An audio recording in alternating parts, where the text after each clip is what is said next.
Hello students, welcome to RHchemistry. So KE ಅವರ ಕಡೆಯಿಂದ neat ಕೌನ್ಸಿಲಿಂಗಿಗೆ document verification ಬಗ್ಗೆ ಒಂದು ಇಂಪಾರ್ಟೆಂಟ್ ನೋಟಿಫಿಕೇಷನ್ ಬಂದಿದೆ. ದಯವಿಟ್ಟು ಕರೆಕ್ಟಾಗಿ ಕೇಳ್ಕೊಳ್ಳಿ. ಇದನ್ನು ವಿಡಿಯೋವನ್ನು ಎಕ್ಸ್ಪ್ಲೇನ್ ಮಾಡೋದಕ್ಕಿಂತ ಮುಂಚೆ ಇನ್ನೊಂದು ಪಾಯಿಂಟನ್ನು ಹೇಳೋದಕ್ಕೆ ಇಷ್ಟಪಡ್ತೀನಿ. ನಾನು ಆಲ್ರೆಡಿ ನೀಟ್ ಕೌನ್ಸಿಲಿಂಗಿಗೆ ಯಾವ್ಯಾವ ರೀತಿಯ ಡಾಕ್ಯುಮೆಂಟ್ಸ್ಗಳು ಬೇಕು, ಯಾವ್ಯಾವ ಡಾಕ್ಯುಮೆಂಟ್ಸನ್ನು ನೀವು ತೊಗೊಂಡು ಹೋಗಬೇಕು ಅನ್ನೋದನ್ನು ಡೀಟೇಲ್ ಆಗಿ ವಿಡಿಯೋವನ್ನು ಮಾಡಿದ್ದೀನಿ. ದಯವಿಟ್ಟು ನೋಡಿಕೊಂಡು ಬನ್ನಿ.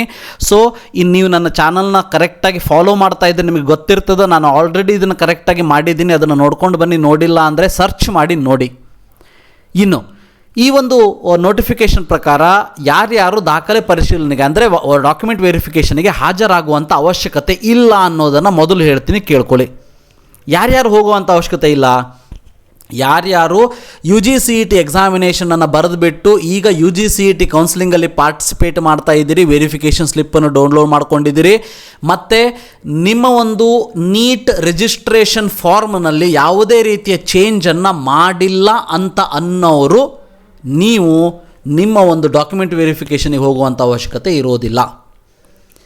ವೆರಿಫಿಕೇಷನ್ ಸ್ಲಿಪ್ಪಲ್ಲಿ ಈಗ ಜಾತಿ ಆದಾಯ ಇರ್ಬೋದು, ಗ್ರಾಮೀಣ ಇರ್ಬೋದು, ಕನ್ನಡ ಮಾಧ್ಯಮ ಇರ್ಬೋದು, ಕಲ್ಯಾಣ ಕರ್ನಾಟಕ ಅಂದರೆ ಹೈದರಾಬಾದ್ ಕರ್ನಾಟಕ ಇರ್ಬೋದು, ಇವೆಲ್ಲ ಎಸ್ ಅಂತ ಬಂದಿರ್ತದೆ.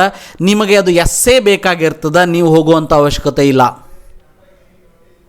ಇನ್ನು ಭಾಳ ಜನ ವಿದ್ಯಾರ್ಥಿಗಳು ಕೇಳ್ತಾರೆ, ಸರ್ ನಾನು RD ನಂಬರ್ನ ಚೇಂಜ್ ಮಾಡಿದ್ದೀನಿ ಅಥವಾ ನಾನು ಆದಾಯವನ್ನು ಚೇಂಜ್ ಮಾಡಿದ್ದೀನಿ, ರಿಜಿಸ್ಟ್ರೇಷನ್ ಮಾಡಬೇಕಾದ್ರೆ ಹೋಗಬೇಕೋ ಬೇಡೋ? ಇದರ ಬಗ್ಗೆ ನನ್ನ ಕೈಯಲ್ಲೂ ಕ್ಲಾರಿಟಿ ಇಲ್ಲ. ಯಾಕಂತಂದರೆ KE ಅವರು ಇದರ ಬಗ್ಗೆ ಎಲ್ಲೂ ಕೂಡ ಹೇಳಿಲ್ಲ. ದಯವಿಟ್ಟು KE ಅವ್ರನ್ನ ಕಾಂಟ್ಯಾಕ್ಟ್ ಮಾಡಿ. ಇನ್ನು ಯಾರ್ಯಾರು ಹೋಗಬೇಕು? ಫಸ್ಟ್ ಮೊದಲನೇ ಟೈಪ್ ವಿದ್ಯಾರ್ಥಿಗಳು ಯಾರು ಅಂದರೆ ಗ್ರಾಮೀಣ ಅಂದರೆ rural, Kannada medium, income caste, Hyderabad Karnataka, ಇವು ಯಾವುದೇ ಮೀಸಲಾತಿಯಲ್ಲಿ ನೀವೇನಾದರೂ ಚೇಂಜ್ ಮಾಡಿಕೊಂಡಿದ್ರೆ, ಈಗ ವೆರಿಫಿಕೇಷನ್ ಸ್ಲಿಪ್ಪಲ್ಲಿ ನೋ ಅಂತ ಬಂದುಬಿಟ್ಟಿದೆ CETದಲ್ಲಿ, ಈಗ ಏನಾದರೂ ಚೇಂಜ್ ಮಾಡಿಕೊಂಡಿದ್ರೆ ಅದರಲ್ಲಿ ಎಸ್ ಅಂತ ಮಾಡಿಸ್ಕೋಬೇಕು ಅಂತಂದರೆ ಆ ಎಲ್ಲ ಮೂಲ ದಾಖಲಾತಿಗಳನ್ನ ತೆಗೆದುಕೊಂಡು ನೀವು ಈಗ ಬೆಂಗಳೂರಿಗೆ ಹೋಗಬೇಕು. ಎರಡನೇದಾಗಿ ನೀವೇನಾದರೂ ಮೀಸಲಾತಿಯಲ್ಲಿ ಬದಲಾವಣೆ ಮಾಡಿಕೊಂಡವರಿದ್ದರೆ ಅಂದರೆ 3B ಅಥವಾ 2B 2A SC ST ಇದೇನಾದರೂ change ಮಾಡಿಕೊಂಡಿದ್ದರೆ ನೀವು ಎಲ್ಲ ದಾಖಲಾತಿಗಳನ್ನ ತೆಗೆದುಕೊಂಡು ಎಲ್ಲದೂ ತೊಗೊಂಡು ಹೋಗಬೇಕು. ಡಾಕ್ಯುಮೆಂಟನ್ನು ಒಂದೊಂದೇ ಅದನ್ನು ಯಾವ ಚೇಂಜ್ ಮಾಡ್ಕೊಂಡಿದ್ರೆ ಅದನ್ನಷ್ಟೇ ತೊಗೊಂಡು ಹೋಗೋದಲ್ಲ. ನಾನು ಡಾಕ್ಯುಮೆಂಟ್ ವೆರಿಫಿಕೇಷನ್ ಡಾಕ್ಯುಮೆಂಟ್ಸ್ ಯಾವ್ಯಾವ ತೊಗೊಂಡು ಹೋಗಬೇಕು ಅಂತ ವಿಡಿಯೋದಲ್ಲಿ ನಾನು ಏನು ಹೇಳಿದ್ದೀನಿ ಅವೆಲ್ಲವನ್ನು ತೆಗೆದುಕೊಂಡು ಹೋಗಿ. ಮೂರನೇದಾಗಿ linguistic minority, religious minority, NRI ward, saint John's medical college ಸೀಟ್ಗಳು ಬೇಕು ಅಂತ ಅನ್ನೋರು ಕೂಡ ನೀವು ಎಲ್ಲ ದಾಖಲಾತಿಗಳನ್ನ ತೆಗೆದುಕೊಂಡು ಬೆಂಗಳೂರಿಗೆ ಹೋಗಬೇಕು.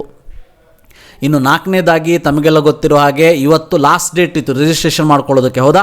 ಯಾರ್ಯಾರು ಕರ್ನಾಟಕದ ವಿದ್ಯಾರ್ಥಿಗಳು ಹೊಸದಾಗಿ ಅರ್ಜಿ ಸಲ್ಲಿಸಿದಿರಿ ಎಲ್ಲ ದಾಖಲೆಗಳನ್ನ ತೆಗೆದುಕೊಂಡು ನೀವು ಬೆಂಗಳೂರಿಗೆ ಹೋಗಬೇಕು. Bengaluru KE office Malleshwaram 18th ಕ್ರಾಸಲ್ಲಿ ಇರೋದು, ನೀವು ಅಲ್ಲಿ ಹೋಗಬೇಕು. ಹಾಗಾದರೆ ಯಾರ್ಯಾರು ಯಾವ್ಯಾವಾಗ ಹೋಗಬೇಕು ಕರೆಕ್ಟಾಗಿ ನೋಡ್ಕೊಂಡು ಬಿಡಿ. ಡೇಟ್ ಆ್ಯಂಡ್ ಟೈಮನ್ನು ಇಲ್ಲಿ ಕೊಟ್ಟಿದ್ದಾರೆ.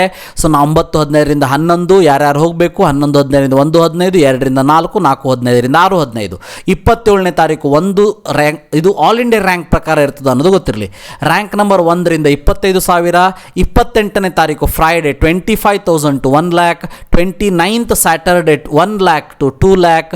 30th Saturday Sunday 2 lakh to 3,50,000. 31st Monday 3,50,000 to 5,80,000. And Wednesday ಇಲ್ಲಿ ಟ್ಯೂಸ್ಡೇ ಹಾಲಿಡೇ ಇರ್ತದೆ ಕರ್ನಾಟಕ ರಾಜ್ಯೋತ್ಸವ ಆಗಿರೋದಕ್ಕೆ. 2ನೇ ತಾರೀಕು ವೆನ್ಸ್ಡೇ 5,80,000ದಿಂದ 10,53,980 ಲಾಸ್ಟ್ ರ್ಯಾಂಕ್ ಒಳಗೆ ಹೋಗಬೇಕು. ಕರೆಕ್ಟಾಗಿ ನೋಡ್ಕೊಳ್ಳಿ. ಇನ್ನು ನಾನ್ ಕರ್ನಾಟಕ ಸ್ಟೂಡೆಂಟ್ಸ್ಗಳು 3ನೇ ತಾರೀಕು ನೀವು ನಿಮ್ಮ ಡಾಕ್ಯುಮೆಂಟ್ ವೆರಿಫಿಕೇಷನಿಗೆ ಹೋಗಬೇಕಾಗ್ತದೆ. ಇದರ ಜೊತೆಗೆ ಇದು ಫಸ್ಟ್ ನೋಟಿಫಿಕೇಷನ್. ಎರಡನೇದು ಯಾರ್ಯಾರು PWD ಅಂದರೆ ಫಿಸಿಕಲಿ ಡಿಸೇಬಲ್ಡ್ ಕ್ಯಾಂಡಿಡೇಟ್ಸ್ ಇದ್ದೀರಿ, ನೀವು ಏನಾದರೂ ಮೆಡಿಕಲ್ ಎಕ್ಸಾಮಿನೇಷನ್ಗೆ ಹೋಗಬೇಕು ಅಂತಿದ್ರೆ 27 ಮತ್ತು 28ನೇ ತಾರೀಕು ಫಿಕ್ಸ್ ಆಗಿರ್ತದೆ 10:30ಯಿಂದ 2 ಗಂಟೆ. ನೀವು ಬೆಂಗಳೂರಿಗೆ ಹೋಗಬೇಕಾಗ್ತದೆ.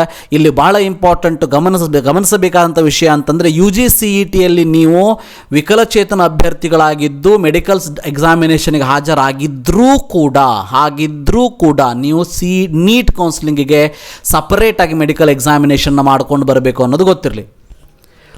ಯಾರು ಹೊಸದಾಗಿ ರಿಜಿಸ್ಟ್ರೇಷನ್ ಮಾಡ್ಕೊಂಡಿದ್ದೀರಿ, ನೀವು 27 ಅಥವಾ 28ಕ್ಕೆ ನೀವೇನು ಹೋಗಿರ್ತೀರಿ ಆವಾಗಲೇ ನೀವು ಈ ಡಾಕ್ಯುಮೆಂಟ್ ವೆರಿಫಿಕೇಷನನ್ನು ಮುಗಿಸ್ಕೊಂಡು ಬಂದುಬಿಡಿ. ಅಲ್ಲಿ ಹೋಗಿ ರಿಕ್ವೆಸ್ಟ್ ಮಾಡ್ಕೊಳ್ಳಿ, ನಾವು ಬಂದುಬಿಟ್ಟಿದ್ದೀವಿ ಮತ್ತು ನಾವು ದೂರ ಇದೆ ಹೋಗಿ ಬರೋದಕ್ಕಾಗೋದಿಲ್ಲ ಅಂತ ಹೇಳಿ ಅಲ್ಲಿ KE ಆಫೀಸಲ್ಲಿ ನಿಮಗೆ ಮಾಡಿಕೊಡ್ತಾರೆ. ಓಕೆ.